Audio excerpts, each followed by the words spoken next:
तो अब हम लोग आगे बढ़ते हैं। तो अभी तक हम लोग थेल्स थ्योरम पढ़ चुके हैं, तो चलिए अब हम उसका कन्वर्स पढ़ते हैं, है ना। उसका कन्वर्स पढ़ते हैं। तो कन्वर्स हमारे पास उसका जो स्टेटमेंट है वो हमारे पास ये रहा। हम लोग स्टेटमेंट ऑलरेडी लिख चुके हैं, कन्वर्स ऑफ थेल्स थ्योरम, फिर कन्वर्स ऑफ बीपीटी थ्योरम। तो इसका स्टेटमेंट क्या है, तो स्टेटमेंट को हम एक बार पढ़ते हैं। If a line divide any two side of A triangle in the same ratio then the line is parallel to the third side। इसका मतलब जस्ट उसका क्या है, रेसिप्रो कन्वर्स है। जस्ट उसका क्या है, थेल्स थ्योरम का कन्वर्स। थेल्स थ्योरम में क्या था, थेल्स थ्योरम में था, अगर हम इसका सबसे पहले फिगर बनाते हैं, सबसे पहले देख लेते बच्चों, हमको ये पता चल गया प्रूफ किस तरह से करना होता है। प्रूफ करना होता है हमारा स्टेटमेंट, स्टेटमेंट के बाद फिगर। तो फिगर की जरूरत तो नहीं है।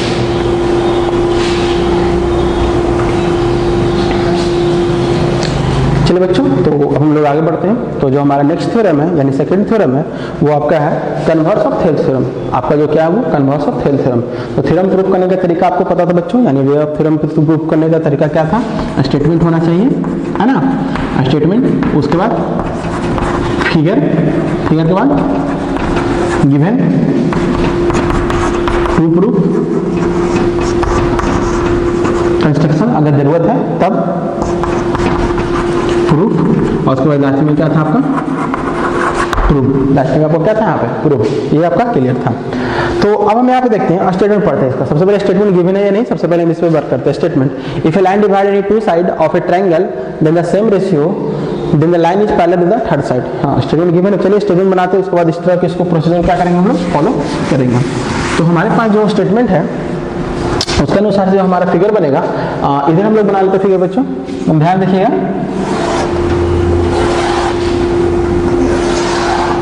ठीक है, एक ट्रायंगल ले लिए। अब एक ट्रायंगल में, ठीक है,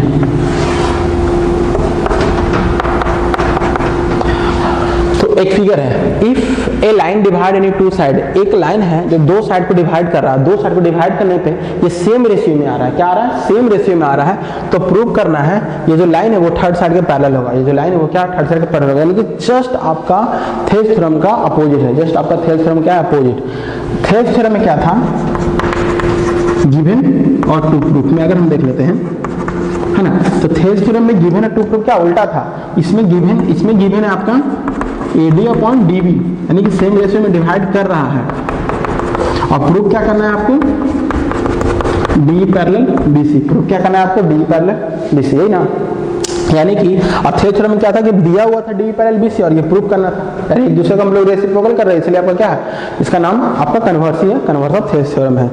अब इसमें क्या करना है बच्चों, अब इसमें ध्यान देखिएगा। इसको हम यहाँ पे इतना रहने दिया, इतना में आपको पूरा सॉल्व करेंगे। स्टेटमेंट आपको क्लियर है, स्टेटमेंट आपको कोई दिक्कत नहीं है कि आपका दो साइड होगा तो ये होगा। तो चलिए अब स्टेटमेंट आप क्लियर है, तो इसको हम लोग खाली कर लेते, ज्यादा अच्छा रहेगा। अब देखिए क्या है, हमें थेल्स थ्योरम पता है और हमें ये पता है कि हमको ये पैरेलल लाइन प्रूव करना है। तो हम लोग इसको जो प्रूव करने वाले हैं वो हमारा मेथड का नाम है कॉन्ट्राडिक्शन मेथड। कॉन्ट्राडिक्शन मेथड क्या होता है बच्चों, जब हमारे पास दो ऑप्शन है तब वहां पे हम लोग कॉन्ट्राडिक्शन मेथड को यूज कर सकते हैं। दो ऑप्शन कहने का मतलब ये है कि अगर आपसे एक क्वेश्चन क्या दिया जाए कि 2x + 6 = 10, ठीक है, 2x + 6 = 10, यहाँ पे आपका ले लिया गया a का वैल्यू 2, b का वैल्यू 1, a का वैल्यू 2 और b का वैल्यू 1। अब आपसे ये बोल दिया गया, कि या तो ये सही है या तो बी सही है, either A is true either B is true, और दोनों में से एक सही है हमारा, दोनों में से एक कोई हमारा सही है। तो हम क्या करेंगे, हम या तो इसको पुट करके देखेंगे क्वेश्चन, अगर इसको पुट करके देखेंगे क्वेश्चन सही आ रहा है तो बी सही, अगर ये सही नहीं आ रहा तो इसको चेक करने की आवश्यकता नहीं है, no need to check this solution. इसको हम लोग डायरेक्टली टिक लगा सकते हैं, क्योंकि या तो ये सही है या तो ये सही है। अगर ए बी गलत है तो ए सही होगा, या तो ए गलत है तो बी सही होगा। तो यही कंडीशन यहाँ पे करना है। कॉन्ट्रडिक्शन मेथड हमारा वहां पे यूज होता है जहां पे हमारे पास दो ऑप्शन है। हाँ, आपको याद होगा आप प्रूव किए √2 इज रेशनल नंबर, तो नंबर हमारे पास या तो रेशनल होगा, रियल नंबर की अगर बात करें या तो रेशनल या तो इरेशनल, हमारे पास दो ऑप्शन है, इसलिए वहां पे हम कॉन्ट्रडिक्शन मेथड यूज किए थे ना। तो यहाँ पे हमारे पास क्या दो ऑप्शन, अगर हम बी को पुट करें, अगर एक पुट करें तो हमारे पास आंसर सही नहीं आएगा। इसका मतलब बी, इसको चेक करने की जरूरत नहीं है, ये अपने आप सही हो गया, ये हमारा क्या हो गया, खुद से खुद सही हो गया। तो वही चीज हम यहाँ पे लेने वाले हैं, वही चीज हम क्या करने वाले हैं, यहाँ पे लेने वाले हैं। मान लिया जाए कि DE जो लाइन है, DE जो लाइन है वो BC के पैरेलल नहीं है। लेट्स सपोज DE जो लाइन है वो BC के पैरेलल नहीं है, तो BC के पैरेलल कोई लाइन तो ड्रॉ कर सकते हैं ना हम, लाइन ड्रॉ करने के लिए हम लोग पूरी तरह से फ्री है, लाइन ड्रॉ करने के लिए पूरी तरह से फ्री। हम कोई पॉइंट से, अगर ये हमारे पास लाइन है, हम कोई पॉइंट से इसके पैरेलल एक लाइन ड्रॉ कर सकते हैं। आप लोग कंस्ट्रक्शन में पढ़े होंगे, क्लास 5 में कंस्ट्रक्ट किए होंगे ये सब क्वेश्चन, कि आपके पास एक गिवन लाइन दिया हुआ है और उस पर 4 सेंटीमीटर या 5 सेंटीमीटर दूरी पे एक पॉइंट लेना है और उस पॉइंट से फिर आपको एक पैरेलल लाइन ड्रॉ करना है। तो आप लोग ड्रॉ करने के लिए आप लोग को आता है ना, ड्रॉ ये हो सकता है। तो हम यहाँ पे ये कर सकते हैं कि चलिए कुछ समय के लिए हम मान लेते हैं कि डी हमारा पैरेलल नहीं है, डी पैरेलल नहीं है, तो कोई तो एक लाइन ऐसा होगा जो बीसी के पैरेलल होगा और पॉइंट डी से क्रॉस कर रहा होगा। ठीक है, ये ऐसा हो सकता है। तो हम यहाँ पे क्या करेंगे, यही हमारा कॉन्ट्रडिक्शन मेथड हो गया। यही हमारा क्या हो गया, कॉन्ट्रडिक्शन मेथड। इफ पॉसिबल, इसको थोड़ा सा मेथड कर लेते हैं, ज्यादा अच्छा रहेगा। If possible then let suppose that, अगर ऐसा पॉसिबल है तब हम सपोज कर रहे हैं, late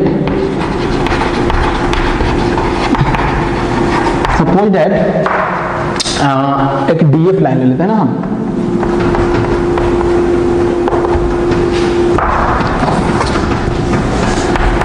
DE is not parallel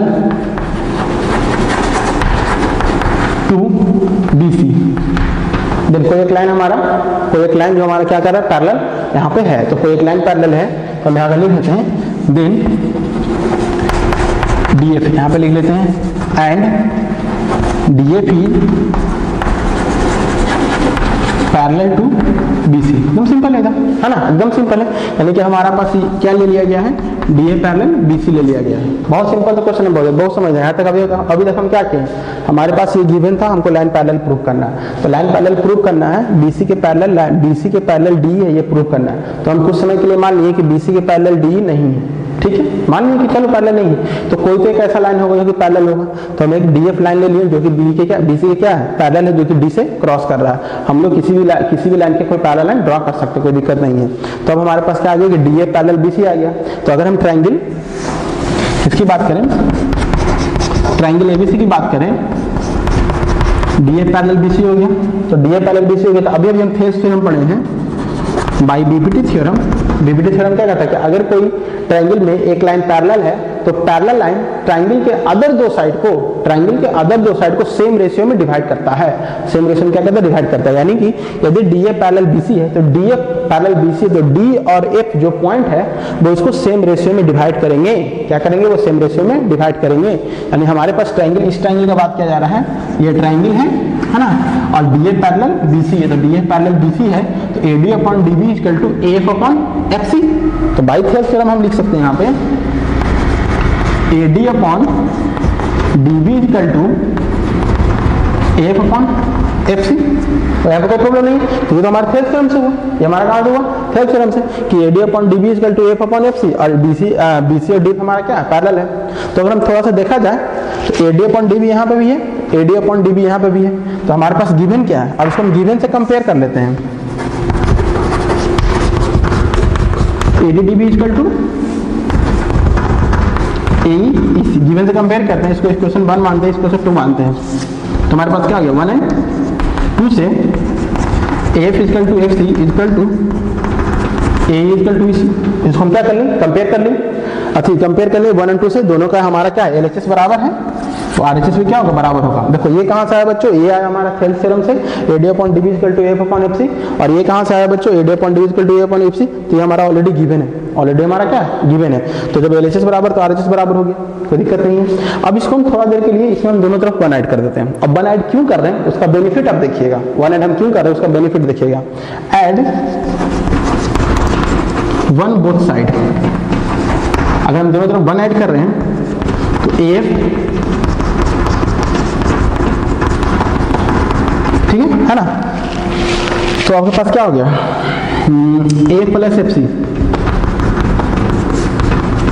और ये आपका क्या हो गया, AE प्लस EC। तो AF प्लस FC, तो AF प्लस FC क्या होगा, देखो बच्चों, AF प्लस FC पूरा का पूरा क्या हो जाएगा आपके पास, AF plus FC, AF plus FC पूरा का पूरा AC हो जाएगा, और नीचे FC का FC, ठीक है। और AE प्लस EC ये भी पूरा AC हो जाएगा। एकदम फिगर देखिए, A प्लस FC को फिगर देखिए, वहां पे ऐड हो गया, AC बन गया। AE प्लस EC को ऐड करके देखिए, फिगर देखिए, EC हो गया डिवाइड बाई EC, और आपके पास क्या हो गया, EC हो गया। अब AC को कैंसिल आउट कर सकते हैं हम, क्रॉस मल्टीप्लीकेशन, तो EC अपन क्या आ गया, FC आ गया, EC अपन क्या आ गया, FC। अब EC इक्वल टू FC आया, EC इक्वल टू क्या आया, FC आया, तो क्या आपको फिगर देख के बताइए कि क्या EC और FC आपस में बराबर होंगे कभी? आप फिगर देख करके चेक कीजिए क्या EC और FC बराबर होंगे।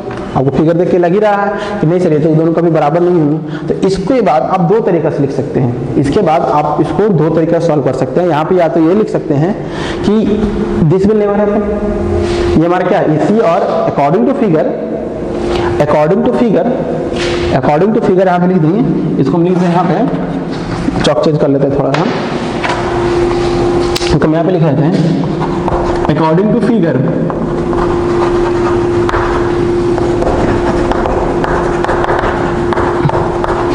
दिस विल नेवर हैपन, ऐसा कभी नहीं हो सकता, ऐसा कभी नहीं हो सकता, यानी कि ये कभी नहीं हो सकता EC इक्वल टू FC, तो EC इक्वल टू FC कभी नहीं हो सकता। इसका मतलब हम जो मान लेते तो गलत मान लिए ना। अभी हम क्या इक्वेशन के एग्जांपल दिए थे ना आपको, इक्वेशन के एग्जांपल क्या दिए थे, ये वाला एग्जांपल दिए थे कि या तो ऑप्शन ए सही है या तो ऑप्शन बी सही है, या तो ऑप्शन ए सही है तो ऑप्शन बी सही है। बी को पुट करके देखे तो गलत आ गया, बी को पुट करके देखे तो क्या है, गलत है, इसका मतलब ऑप्शन बी सही है, ऑप्शन ए सही है। तो ये चीज या तो डी के पहले या तो डी होगा या DF होगा, डी होगा या तो क्या होगा, DF होगा। तो हम चलो हम DF को मान करके देखें, तो DF को मान करके देखें, इक्वेशन पुट के तो नहीं आ रहा, सेटिस्फाइड नहीं कर रहा था, यानी ये सेटिस्फाइड नहीं कर रहा था, हमारे पास सिर्फ यही पैरेलल होगा ना, क्या होगा, सिर्फ यही पैरेलल होगा। तो हम क्या लिख देंगे यहाँ पे, this will never happen, so our supposition is wrong, जो हम सपोज किए हैं वो हमारा क्या है, गलत है। हेयर क्या हो गया, हेयर कॉन्ट्रडिक्शन अराइज, कॉन्ट्राडिक्शन, यही यहाँ पे यूज करेंगे, कॉन्ट्राडिक्शन। कॉन्ट्राडिक्शन मतलब क्या, विरोध हो रहा है, क्या हो रहा है, विरोध हो रहा है, एक दूसरे का क्या जा रहा है, विरोध, कि आप सही हम गलत हैं, कॉन्ट्राडिक्शन अराइज, यहाँ पे कॉन्ट्राडिक्शन अराइज हो गया। हेंस क्या लिख सकते हैं हम यहाँ पे, बी पैरेलल BC, क्या लिख सकते हैं, बी पैरेलल BC, ये लिख सकते हैं। तो या तो इसके बाद आप ये लिखिए, according to figure this will never happen, our supposition is wrong, here contradiction arise, hence D parallel to BC। या तो आप एक चीज और लिख सकते हैं, एक चीज और लिख सकते हैं कि EC equal to FC, EC equal to FC, this will only happen, ये तभी हो सकता है when E and F coincide, E and F are coincide. ये हमारा तभी हो सकता है जब E और F आर सेम पॉइंट हो, यानी दोनों एक दूसरे पे हो, दोनों क्या एक दूसरे पे हो, दोनों एक दूसरे पे ओवरलैप कर रहे हो, या फिर सेम पॉइंट है, ये इस तरह से लिख सकते हैं। This will only happen when E and F are coincide, तो कोइंसाइड हो गया, यानी E और F हमारा क्या हो गया, सेम हो गया। तो जब अब यहाँ पे क्या देखो, E और F सेम हो गया, तो जब DF को हम पैरेलल लिए हुए थे ना पहले से, यहाँ देखिए DF को हम लोग पैरेलल लिए हुए थे, DF हमारा पैरेलल लिए हुए थे, D और E पॉइंट सेम है, तो हम F को E लिख सकते हैं, E को F लिख सकते हैं, कोई दिक्कत नहीं है। हम F को E लिख सकते हैं, E को F लिख सकते हैं, कोई दिक्कत नहीं। क्यों नहीं दिक्कत है, क्योंकि D और F सेम है। तो D ऑप्शन कैसे हुआ, क्योंकि ये वाला कंडीशन आ गया, EF equal to EC equal to FC आ गया। तो EC इक्वल टू FC तभी होगा जब पॉइंट E और पॉइंट F सेम हो। तो जब पॉइंट E और पॉइंट F सेम हो, इसका मतलब हमारे पास क्या है, हमारा ये लिया हुआ था। तो अगर F और E सेम है, F और E सेम है, तो हम लिख सकते हैं, जो कि हमें प्रूव करना है। तो ये आप ये लिखिए, या तो 2 लाइन का, या तो फिर आप ये लिखिए 2-3 लाइन का, ये प्रूफ। आप दोनों में से कुछ भी लिख सकते हैं, है ना, कोई दिक्कत नहीं है। तो ये आपका हो गया बच्चों converse theorem of Thales theorem. एक बार हम इसको फिर से समझ लेते हैं और भी अच्छे समझते हैं। क्वेश्चन को हम एक फिर देख लेते हैं, थोड़ा सा दिक्कत हो रहा होगा इसका स्टेटमेंट देखने में, फिर से देख लेते हैं कि अगर कोई एक लाइन है जो कि दो साइड को सेम रेशियो में डिवाइड करता है, अगर कोई एक लाइन है जो कि दो साइड को सेम रेशियो में डिवाइड करता है, तो वो पैरेलल लाइन होगा। तो दो साइड को सेम रेशियो में डिवाइड करता है, हम गिवन लिख लिए, हमको प्रूव करना है क्या होगा, वो पैरेलल लाइन होगा। उसके लिए हम क्या किए, अब हमारे पास पैरेलल लाइन का 2 ऑप्शन है, या तो D पैरेलल होगा या तो D पैरेलल नहीं होगा, है ना। हमारे पास क्या ऑप्शन है कि अगर 2 लाइन आपस में है एक दूसरे के ऊपर, तो 2 ही ऑप्शन है, या तो दोनों पैरेलल होंगे या तो वो इंटरसेक्टिंग होंगे, या तो पैरेलल या तो इंटरसेक्टिंग। 2 लाइन के बीच में और क्या हो सकता है, अगर अलग अलग हो तो एक पे हो सकता है तो ओवरलैप भी हो सकता है, वो तो अलग कंडीशन हो गया ओवरलैपिंग का। लेकिन 2 लाइन अगर अलग अलग है, इस तरह से अलग अलग है, तो या तो वो पैरेलल होंगे तो वो इंटरसेक्टिंग हो गए। तो लेट्स सपोज दैट ये हमारा पैरेलल नहीं है, तो ये पैरेलल नहीं है, तो कोई और तो पैरेलल होगा, कोई और तो पैरेलल होगा जो पॉइंट D से क्रॉस कर रहा होगा। तो हम मान लिए कि D पैरेलल नहीं, लेकिन DF तो पैरेलल हो सकता है। तो हमारे पास यहाँ पे या तो ये पैरेलल होगा या तो ये, यानी 2 ऑप्शन हो गया। तो कॉन्ट्रडिक्शन मेथड हो गया। कौन सा मेथड हो गया बच्चों, कॉन्ट्रडिक्शन मेथड हो गया। तो कॉन्ट्रडिक्शन मेथड में क्या होता है कि हम इसको नहीं छोड़ करके इसको पैरेलल लेकर सपोज करेंगे, और गलत आ जाएगा तो गलत आ जाएगा, तो गलत गलत होता है तो उसको बोलेंगे कि कॉन्ट्रडिक्शन है राइट, और हेंस D इज राइट। तो हम क्या किए, if possible then suppose D is not parallel to BC, D parallel नहीं है तो कोई तो लाइन पैरेलल होगा, इसलिए हम डीएफ को ले लिए, तो DF is parallel to the BC. अब DF parallel to the BC हो गया according to triangle ABC, DF parallel BC by BPT, ये हमारा हो गया। थ्योरम के अनुसार क्या हो गया कि AD upon DB equal to F upon FC, और एक और गिवन क्या है, AD upon D equal to AE upon EC, है ना। तो इसमें एलएचएस बराबर, तो आरएचएस आपस में क्या हो गया बराबर। अब यहाँ पर हम क्या किए, 1 ऐड कर दिए, तो 1 ऐड करने पे हमारा क्या है, A plus F C divide by A C, और A plus E C divide by A C, A plus F C A C बना दिया divide by F C, A plus E C B A C बना दिया divide by A C, है ना। A C cancel out, EC और FC आ गया। तो ईसी और एफसी आ गया, तो इसको हम दो तरीके से लिख सकते हैं। पहला मेथड आपका क्या है कि EC equal to FC according to the figure, अगर ईसी इक्वल टू एफसी कभी नहीं हो सकता है, this will never happen, our supposition is wrong, यह कभी नहीं हो सकता, यानी कि जो हम सपोज कर रहे हैं ये वाला कंडीशन, इसको हम सपोज किए यहाँ पे, तो ये नहीं हो रहा, ये नहीं हो रहा, तो ये हमारा ये हो जाएगा। तो ये this will never happen, our supposition is wrong, यानी कि हम क्या कहे थे, गलत सपोज कर लिए थे।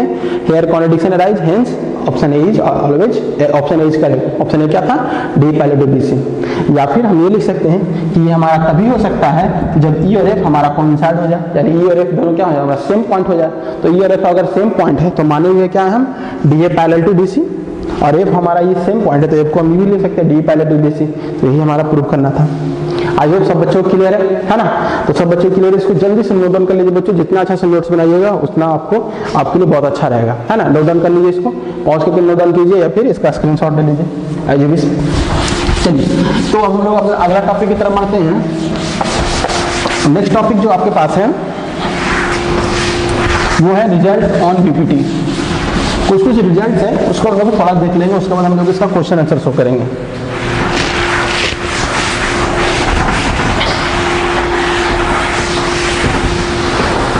चलिए जल्दी से इसका रिजल्ट देख लेते हैं।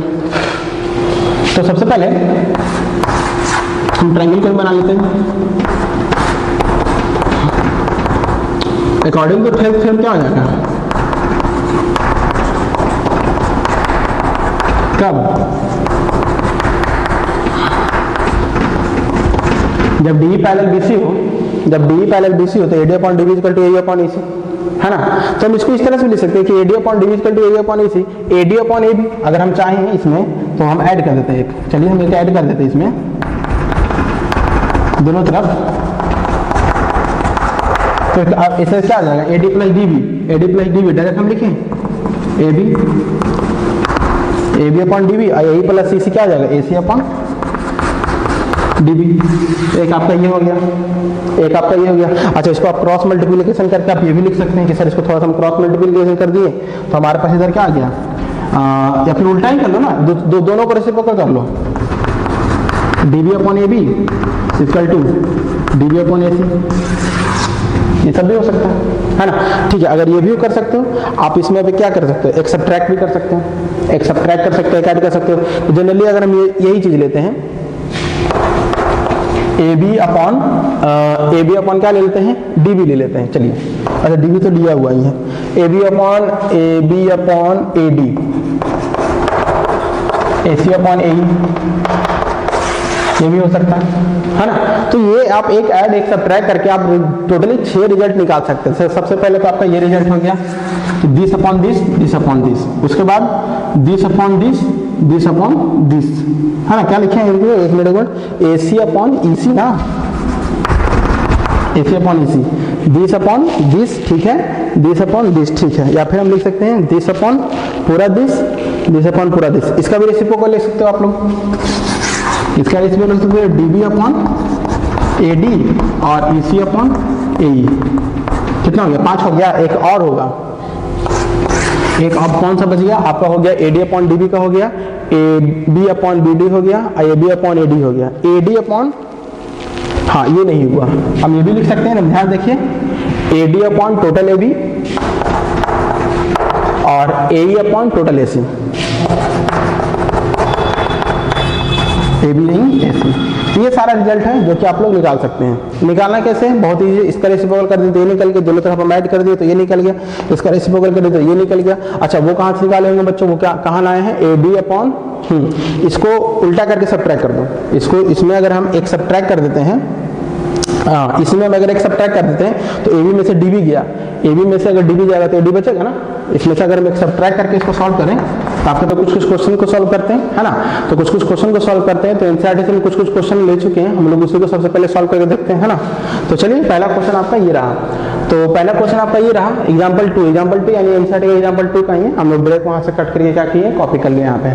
तो चलिए क्वेश्चन की तरफ बढ़ते हैं। तो क्वेश्चन हमारे पास क्या है, एबीसीडी एक ट्रेपीजियम है हमारे पास, एबीसीडी ट्रेपीजियम है जिसमें एबी पैरेलल टू डीसी है। तो आपका गिवन क्या हो गया, गिवन है अगर एबीसीडी ट्रेपीजियम है, ठीक है, और तो और ईएफ इस तरह से है कि ये भी पैरेलल हमारा क्या है, AB के पैरेलल है, ये भी हमारा क्या है, इसके पैरेलल है कि टोटल हमारा लाइन पैरेलल हो गया। यहाँ पर हम लिख सकते हैं AB पैरेलल DC पैरेलल ये, कोई दिक्कत यहाँ पे।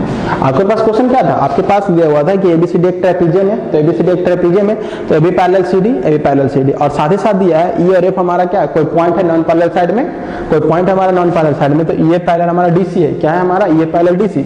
तो जब ये DC नहीं ये भी, सॉरी ये पैरेलल हमारा क्या AB, तो AB DC के पैरेलल, EF AB के पैरेलल, तो सब आपस में पैरेलल हो जाएंगे, सब आपस में क्या हो गया, पैरेलल हो गया। इसको हम ये लिख लेते हैं कि ये तीनों लाइन आपस में क्या है, पैरेलल है, ठीक है।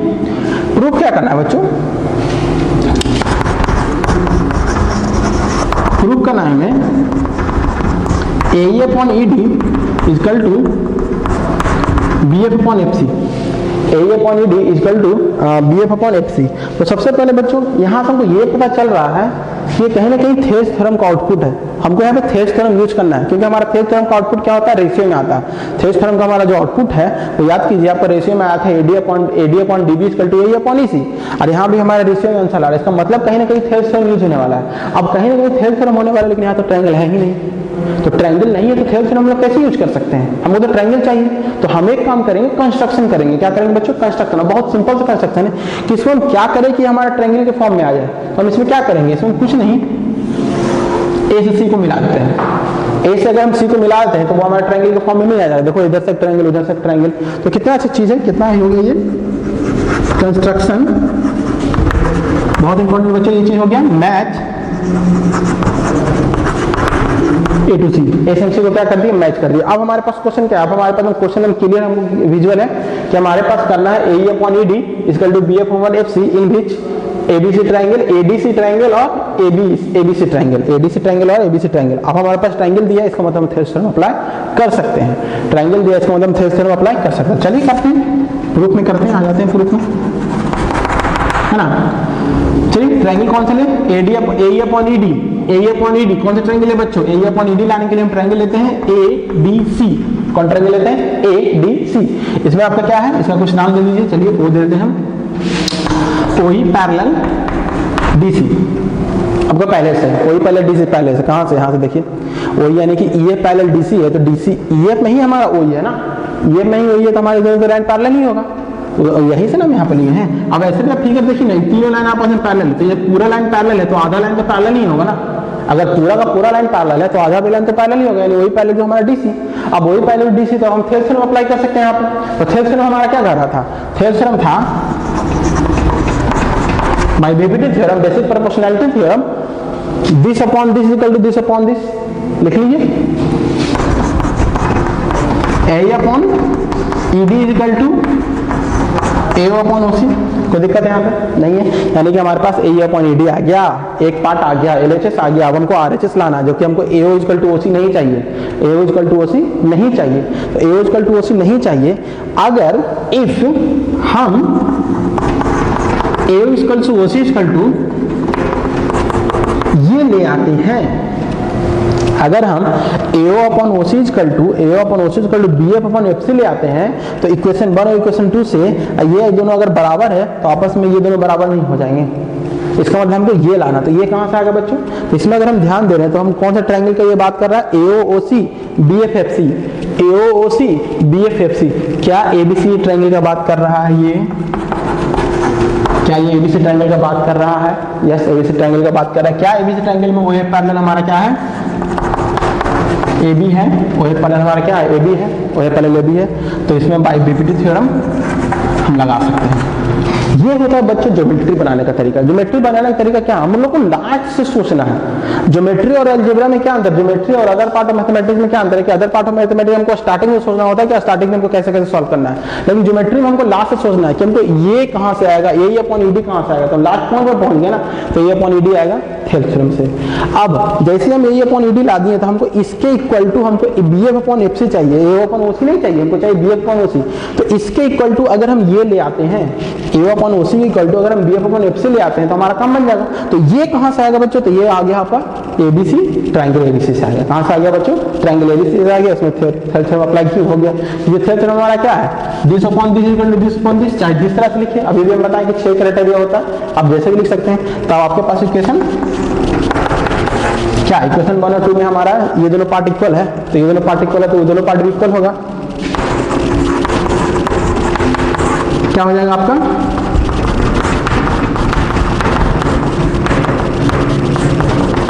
क्लियर है। ये चीज प्रूफ करने के लिए बोल रहा था, प्रूफ हो गया ये, कोई दिक्कत समझ रहे हैं नहीं। चलिए अब इसी के साथ आगे बढ़ते हैं। तो आगे बढ़ने के लिए हमें क्वेश्चन देते हैं, ऐसा करते हैं ना, आप ही पहले क्वेश्चन सॉल्व करो। जैसे हम आपको क्वेश्चन देते हैं, वीडियो पॉज कीजिए और क्वेश्चन को सॉल्व कीजिए, सॉल्व कर लीजिए। अगर सॉल्व होगी तो अच्छी बात है, नहीं तो फिर हम लोग तो हैं सॉल्व कराने के लिए, है ना। तो चलिए हम एक क्वेश्चन देते हैं, उसको आप खुद से सॉल्व कीजिए। हम लीजिए सॉल्व कीजिए, रेज कर दें, सॉल्व करो करो, सॉल्व होगा, नहीं तो हम लोग हैं ही। ये क्वेश्चन नंबर 3 है बच्चों, क्वेश्चन नंबर 3 इसका मतलब ये एक्सरसाइज का क्वेश्चन है, क्वेश्चन है एक्सरसाइज का क्वेश्चन ही है।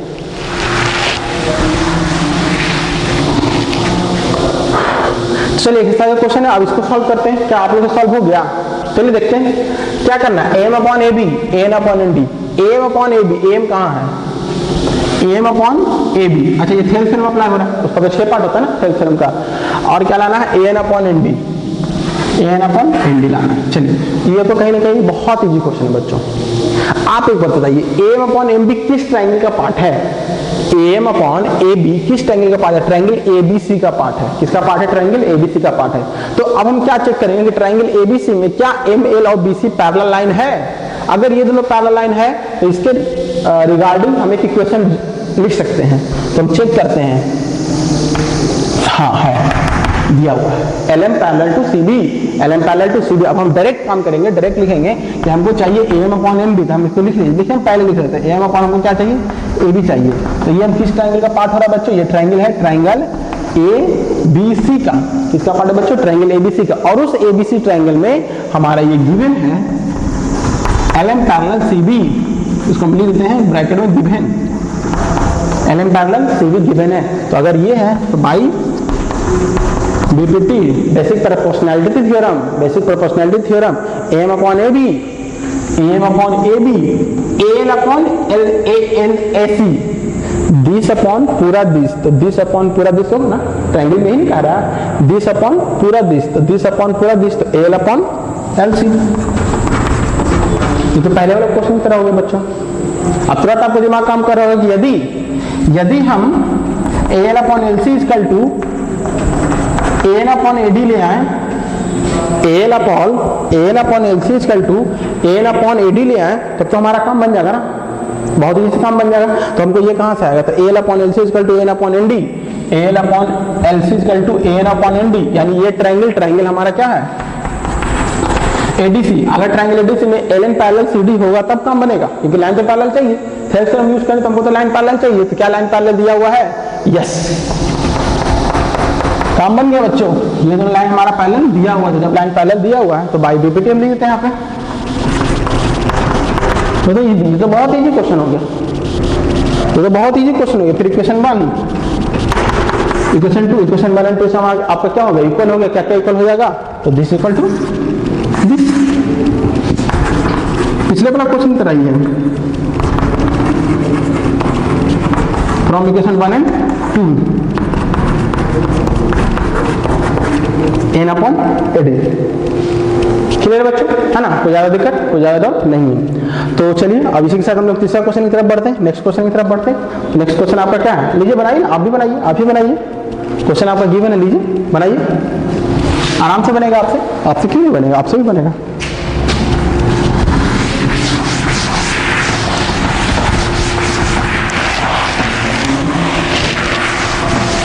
चलिए यहाँ पे अब देखते हैं। तो यहाँ पे देखना है बच्चों, हमको सब सोचना है, ज्योमेट्री में क्या करना है, हाउ टू थिंक करना है, ज्योमेट्री में क्या करना है, हाउ टू थिंक, क्या प्रूफ करना है, ये parallel to Q R, proof करना है ये parallel to Q R. Parallel line कब आएगा, हम अभी भी दो थ्योरम पढ़ेंगे, एक थेल्स थ्योरम पढ़ेंगे, कन्वर्स ऑफ थेल्स थ्योरम पढ़ेंगे। तो थेल्स थ्योरम का आउटपुट था रेशियो प्रोपोर्शनल में, उसमें पैरेलल लाइन आउटपुट नहीं था, लेकिन कन्वर्स ऑफ थेल्स थ्योरम का जो आउटपुट था वो पैरेलल लाइन था। वो क्या था, पैरेलल लाइन, यानी कि हमको पैरेलल लाइन लाना है, इसका मतलब converse of Thales theorem use करना है। अब जब तो हम लोग यही करेंगे ना, लाइन को पैरेलल लाना है, इसका मतलब क्या करना है, converse of Thales theorem use करना है। तो कन्वर्स ऑफ थेल्स थ्योरम कब यूज होगा, जब वो 6 क्राइटेरिया में से कोई भी एक क्राइटेरिया मैच करे। कौन क्राइटेरिया था, अगर हमारे पास ट्रायंगल है तो हमारे पास अगर AD upon DB this upon this, या तो ये इसके रिगार्डिंग और भी जो क्राइटेरिया है वो भी आ जाएगा तो भी हो जाएगा ना, क्योंकि वो क्या है, वो तो थेल्स थ्योरम का ही आउटपुट था। वो क्या था, थेल्स थ्योरम का ही ना 6 आउटपुट है, यानी कि वो अगर हैपन होगा तो लाइन हमारा पैरेलल हो जाएगा। ये हम कन्वर्स ऑफ थेल्स थ्योरम में पढ़ चुके हैं। चलो बेसिकली अभी के लिए सिर्फ यही लेते हैं, अभी के लिए क्या लेते हैं, सिर्फ यही लेते हैं कि अगर दिस अपॉन दिस रहेगा तो इधर लाइन पैरेलल होगा। तो चलिए अब हम देखते हैं। तो अब हमारे पास क्या है, क्वेश्चन को हम देखते हैं। तो हमारे पास बोला है DE पैरेलल टू Q। अब DE और Q क्या कोई एक ट्रायंगल का पार्ट है, चेक कर लेते हैं भाई। DE parallel OQ, DE parallel OQ, DE parallel OQ, हाँ ये तो एक ट्रायंगल का पार्ट है। तो उस ट्रायंगल को पिकअप करो, ट्रायंगल PQO। DE और OQ जो लाइन पैरेलल है वो ट्रायंगल PQO में है। ध्यान देखिए, फिगर को ध्यान दीजिए, PQO में है। अब PQO में गिवन है DE पैरेलल OQ, ये क्या हो गया आपका गिवन। तो इसमें आप क्या थेल्स थ्योरम अप्लाई नहीं कर सकते हैं, लाइन अगर पैरेलल है तो थेल्स थ्योरम तो अप्लाई कर सकते हैं। तो बाई BPT आपका क्या हो जाएगा, इसको हम लिख सकते हैं। ठीक है, देखिए PE अपॉन EQ और PD अपॉन DO। अब ध्यान देखिए फिगर, अगर ये दोनों लाइन पैरेलल है तो PE upon EQ divide by PD upon OD, कोई दिक्कत नहीं है ना।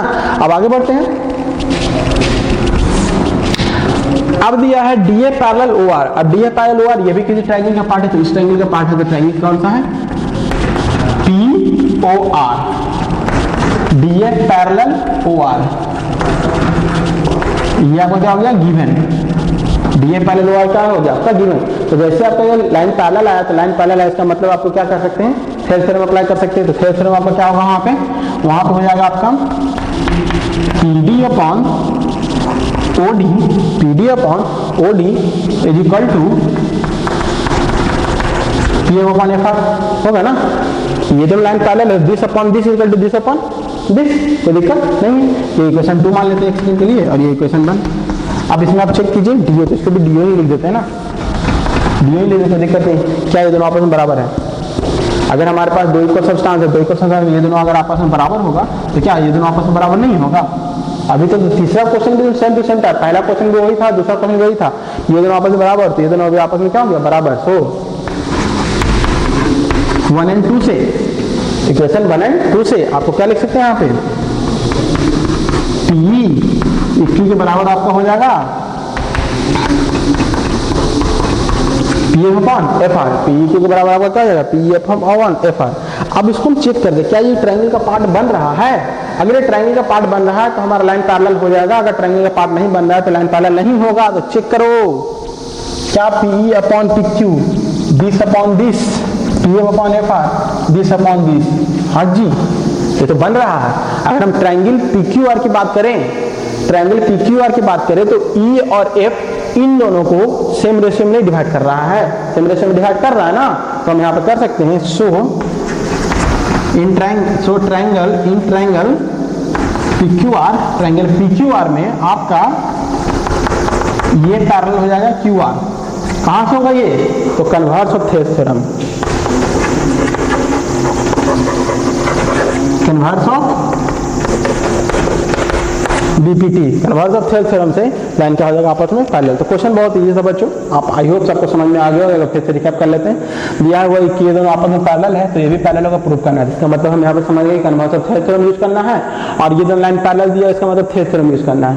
तो ये जब लाइन दिया हुआ तो कौन सा ट्रायंगल में वो ट्रायंगल लिखे, बस क्या करना कॉन्सेप्ट देखो, ये कौन सा ट्रायंगल में उसका ट्रायंगल लिखे और ये चीज लिखे, थेल्स थ्योरम अप्लाई कर देंगे, थेल्स थ्योरम अप्लाई कर देंगे। ये कौन सा ट्रायंगल में है उस ट्रायंगल को लिखे, प्रॉपर्टी लिखे, थेल थ्योरम अप्लाई कर दिए। जैसे थेल थ्योरम अप्लाई किए तो हमारे पास दो सब्सटेंस इक्वल आ गए, तीसरा सब्सटेंस आपस में इक्वल होगा। फिर जैसे ही इक्वल आया इसका मतलब हम यहाँ पर चेक किए क्या कन्वर्स ऑफ थेल थ्योरम पे फिट बैठ रहा है, तो एक ट्रायंगल का ये पार्ट बन रहा है, तो एक ट्रायंगल का ही पार्ट है, तो कन्वर्स ऑफ थेल थ्योरम पे फिट बैठ रहा है, मतलब क्या हो